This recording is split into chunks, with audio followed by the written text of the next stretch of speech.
Hi guys, welcome to lesson 12.5, samples and surveys. Our objective today is that I can classify data and I can analyze samples and surveys. So we have some new vocabulary words for today, and we're going to start with quantitative, and this is something that can be measured and it has units, and you could think of it as the word quantity. Meaning there is a number value associated to it. You can count it. Okay. Qualitative data can't be measured, and it is more descriptive. So you could think of the word quality is a description of a product. So that gives you kind of that idea. Quantity is quantitative, quality, qualitative. Now, next up, we have two where the prefix is what's important here. The first one is bivariate, and we know from the name bicycle, it is bi means two. So two variables. Bivariate, two variables. And then univariate is going to be one variable. Unicycle, one wheel. Bicycle, two wheels. Bivariate, two variables. Univariate, one variable. So let's take a look at problem one and start by identifying these different types of data. So the cost of a PS4 game, that is going to be a quantitative piece of data. Okay, and that's because it is going to be a numerical value. There is a physical numerical quantity that has units. Now, if we look at the next one, eye color, we don't really have a numerical value that we can take from that. It is going to be descriptive, so that is qualitative. And letter C, we have the length of boards. Boards can be, 4 feet, 8 feet, 10 feet, 20 feet. So that is certainly going to be a numerical value with units, so it is quantitative. And I'm just abbreviating for shorthand here. Pause the video, answer questions D, E, and F on your own, and then I will go over it in a moment. All right, letter D, we have the ages of students. So that is something that's going to be numerical, and we are likely going to be measuring that with the units of years, though potentially we could be measuring in days, months, weeks, whatever. So that is certainly going to be quantitative. The test scores.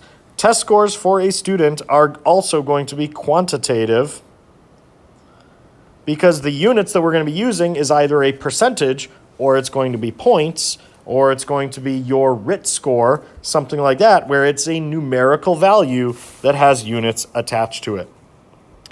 Last one we have in this section is hair color. There is no numerical value associated with hair color. It is descriptive, so it is qualitative. Now, as we move down to problem number 2, we can take a look at different types of data. And so we are going to look at heights and weights of mammals. We're going to be identifying if this is bivariate or univariate. And it looks like between height and weight, we are certainly going to have a bivariate data set here because you have two variables there. The height can vary and the weight can vary independent of one another. Okay, letter B, the cost of internet service from several different ISPs, internet service providers. This is going to be univariate. And that's because it is just one variable. What is the cost of the product from different places? There's going to be no variability within that. Now, letter C gives us the radius of a circle and the area of the circle. They are certainly related, and they are going to be bivariate. There are two variables there.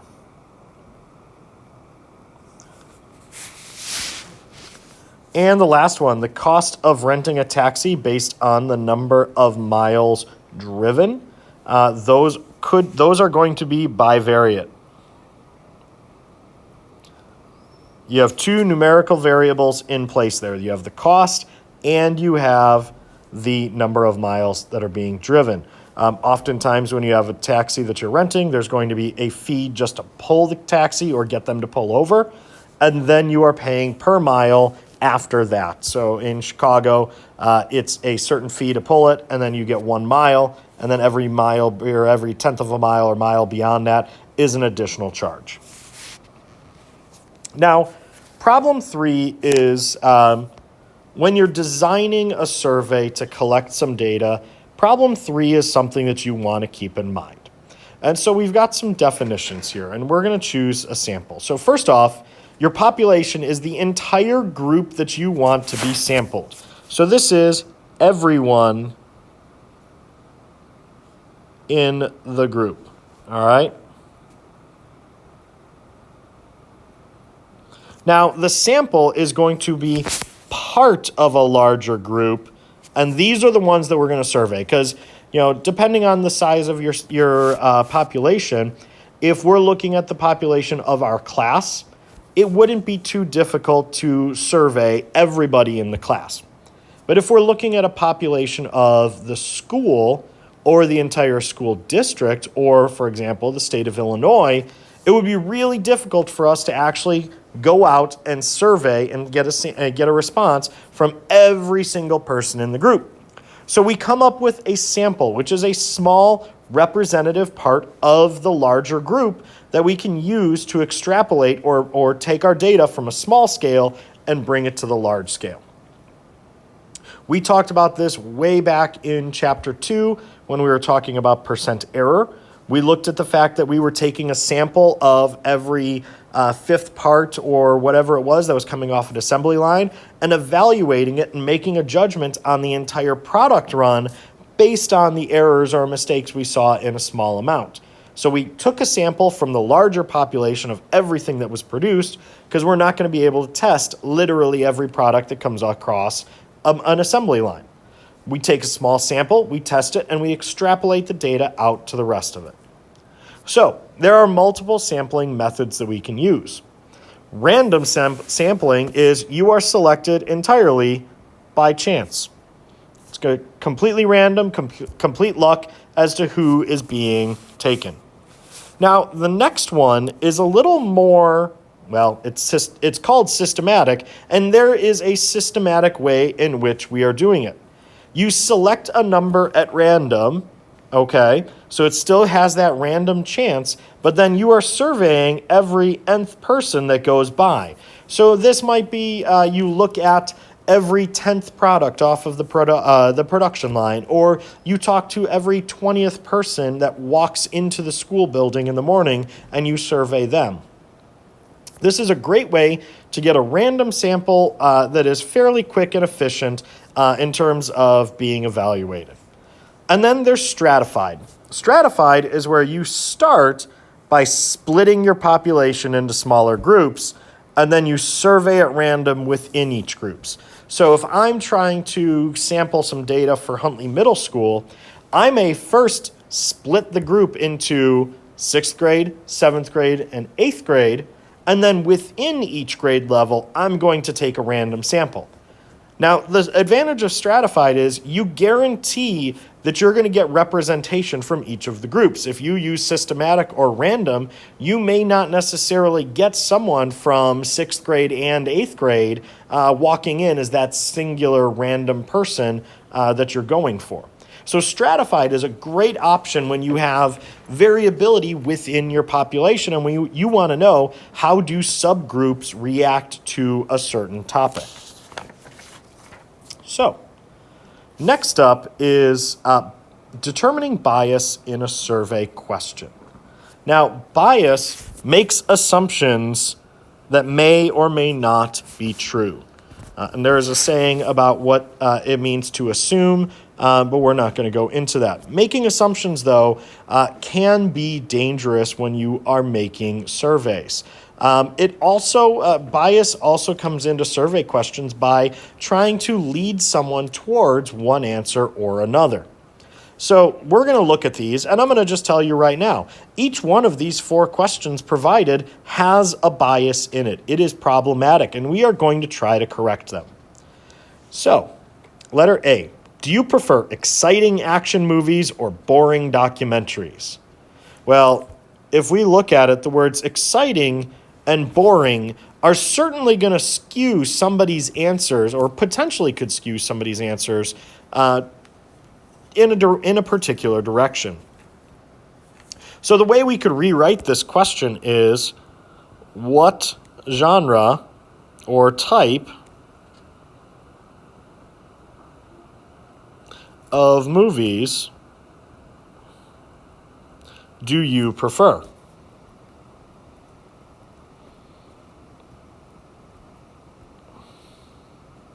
So we've taken a very closed question and made it much more open.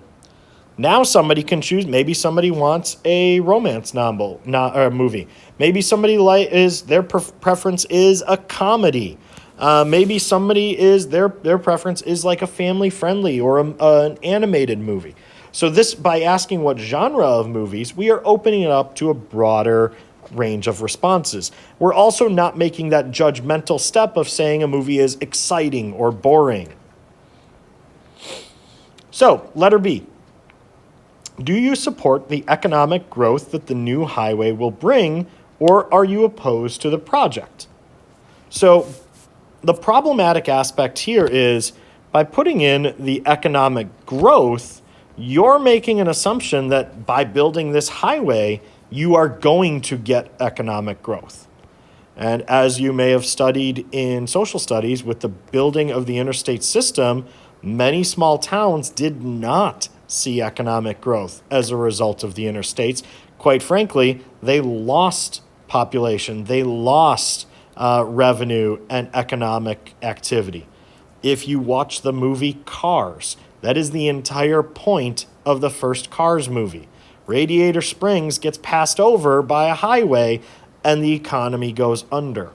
So a way that we could rephrase this question, instead of putting in that assumption that economic growth will follow a new highway, we could simply ask, do you support or oppose the new highway?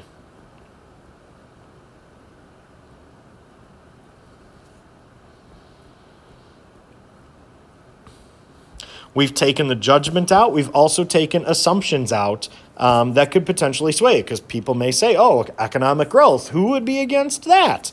So that is a way to rephrase that question in a less biased manner. All right, letter C, a topic that is very much in the news in the last several years. Should concerned parents vaccinate their children? Well, do you have to be a concerned parent in order to vaccinate your child?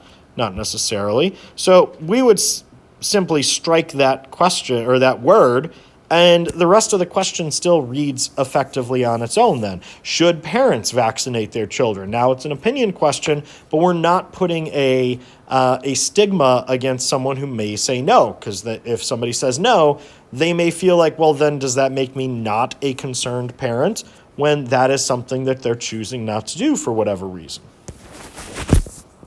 All right, our last one is probably one of the more ridiculous questions, and you would never see this one put together in an actual poll. So rate Donald Trump's economic policies on a scale from 1 to 5, with 1 being Great Depression causing and 5 being not a complete train wreck.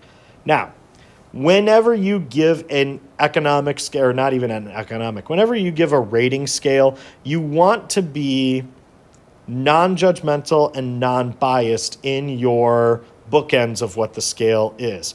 So oftentimes we'll be filling out a survey and you'll say always or never, something like that, or maybe it's almost always and almost never as your bookends. But you don't want to have that any kind of a bias or any kind of a motivational or political spin on your options. So clearly, Great Depression causing and not a complete train wreck, this is definitely skewed towards there being a this is somebody who's clearly skewed against President Trump's economic policies. So a way that we can rewrite this in a much less biased manner, we could start with rate President Trump's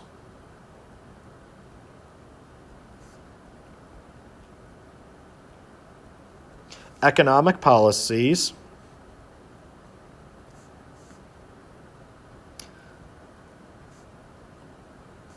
from 1 to 5.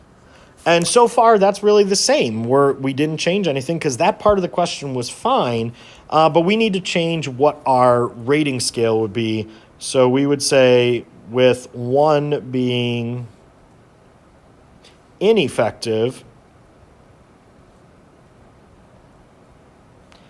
and 5 being effective. Now we are asking the same question, but we've removed that bias from it, and you're going to get a more true answer. All right, last part is problem number 5, determining bias in a sample. Sometimes a bias is going to enter into our survey not because of the question, but because of who we're asking or the methodology that we're using to ask the question. So looking at letter A, you want to know how many of your classmates have cell phones. So you send your classmates an email asking them, do you own a cell phone? So there are some problems here. And I think the most glaring one is maybe students don't have access to their email.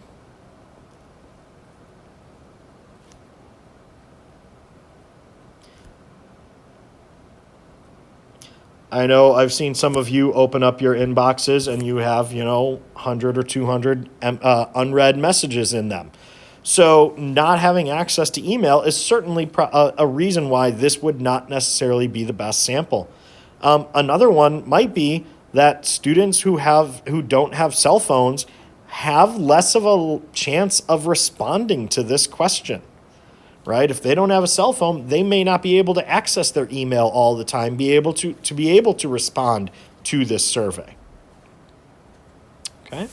So letter B, Micah wants to know what outdoor activities people in the community enjoy on the weekends. He interviews every 5th person at a local bike trail on a Saturday. So first off, we're looking at this. Every 5th person, so that's a systematic way of doing things.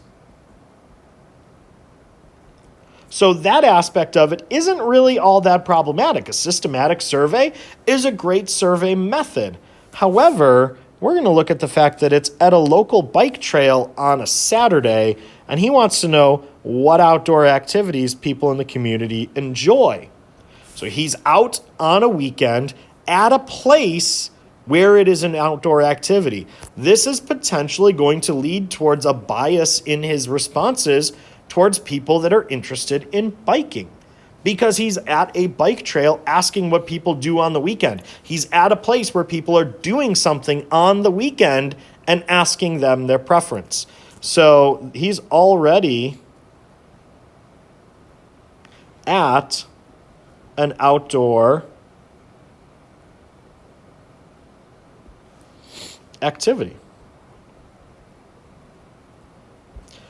So the actual taking of the samples isn't bad. Every 5th person is a perfectly reasonable sample to take, but it's the location. So if he wanted to have a more fair representation, maybe he's asking this at the grocery store or something like that, something where it's not necessarily at an outdoor activity already, because people who aren't interested in outdoor activities or maybe aren't interested in biking are not necessarily going to be in his sample when he's looking for people at a bike trail. All right, so the last one here, we've got a politician for governor, and they want to know if voters are supportive of their candidacy. So his campaign surveys a random sample of voters in the state by calling their landlines. So random sample of voters. So this is a stratified survey, right? Because he's already taking the population of the state and cutting it down to voters. So that is taking a subgroup. He's bringing it to a smaller part, and then he's doing a random sample within that. Now, here's the thing. It's of voters with a landline being the key. And let's be real here. There are probably many of you that are asking this simple question of, what is a landline? Now, if you don't know, a landline is a phone that is at your home and it is wired into the phone grid. So it is the phone that is on the wall that is either corded or cordless, but you are plugging it into a wall. That is a landline, not a cellular device. A landline is a phone that just is in your home. Now, this is proving to be problematic because politicians used to sample by calling people and doing surveys. The trouble is, Gen Z, millennials, even Gen X really don't have landlines anymore. I know I personally don't have a landline. I only have my cell phone. So just calling landlines, you are limiting yourself to a specific portion of the population, and it's a portion of the population that tends to go in certain directions politically. The older generation that still has landlines have been trending to be more conservative, more in favor of Republican policies than the younger generations that don't have landlines. So by looking only at people with a landline, you are only sampling a certain portion of your potential electorate. So you're not getting a full representation of all of the voters that are available in your state. So I hope this is a good introduction to samples and surveys. I want to do this lesson every year because being able to look at data being collected and evaluating the quality of it and potentially biases that may be in the data itself or the way the data is being represented or displayed to you is a very important skill. And as we've seen in the last few years, between climate change, between the pandemic, between various political movements, the elections in the last couple of years, the Black Lives Matter movement, any of these kind of political buzz topics, the way samples and surveys are being collected, the way the data is being analyzed is crucially important to our understanding of the world around us. And your ability to be able to read into that data and take it for what it truly is and not what it's being told to you is an important step in towards being an active and quality participant in our society and in our voting system, as you guys are going to be in the neighborhood of 4 years away from voting. So being able to analyze information and take out and identify when there are biases in questions or in samples and populations, it is a very important skill for you to use moving forward. All right. I hope you have a great day. Take care.